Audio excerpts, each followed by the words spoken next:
नमस्कार मित्रांनो. आपल्याला काल रात्री अकोली जागीर इथं अकोट तालुका कृषी अधिकारी आत्मा यांच्यामार्फत आपल्याला माशांच्या पेट्या मिळाल्या आहेत.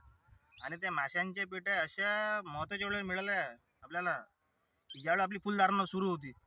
फुलधारणा सुरू असताना फुलधारणेमध्ये टरबूज पिकामध्ये सगळ्यात महत्त्वाचा हा विषय तो फळमाशीचा.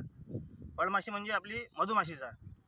मधुमाशीच का? कारण की हे जे पीक आहे हे सेल्फ पॉलिनेशन करणार आहे. याला सेल्फ म्हणजे क्रॉस पॉलिनेशन करणार आहे.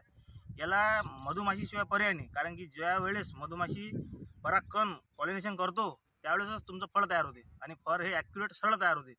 कारण जर फळ सरळ नाही तयार झालं म्हणजे पॉलिनेशन जर तुमचं प्रॉपर नाही तयार झालं तर फळ तुमचं तिरपं किंवा नारळासारखं असं तयार होते. त्यासाठी आपल्याला एक जबरदस्त पॉलिनेशनसाठी एक माध्यम म्हणजे ते आहे मधुमाशी. तर आपल्याला काल रात्री मधुमाशीचं जे पेटी मिळाली ते त्याचा फायदा असा झाला की आज काल रात्री आम्ही ती आणली शेतात ठेवली आमच्या. आणि आज सकाळी जसं आम्ही 6-6:30 आलो तर जसा दिवस सुरू झाला 8, 8:30, 9 वाजता, 10 वाजता, आता 11, 11:30 झालेले आहेत.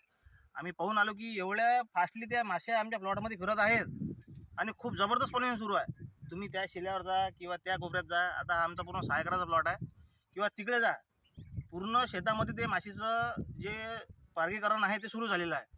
आणि एक आम्हाला चांगला एक रिझल्ट दिसत आहे त्या माशीच्या पेटीचा. तर त्याबद्दल आम्ही कृषी अधिकारी आमचे शिंदे साहेब त्यांचे आभार मानतो. तसंच आमचे जे तंत्रज्ञान कृषी सहाय्यक आहेत अडाणी साहेब त्यांचेसुद्धा मी आभार मानतो, ज्यांनी हे आम्हाला पेटी अवेलेबल करून दिली. आणि समस्त अकोली जागीर गावातर्फे कृषी विभागाचे आभार मानतो. धन्यवाद.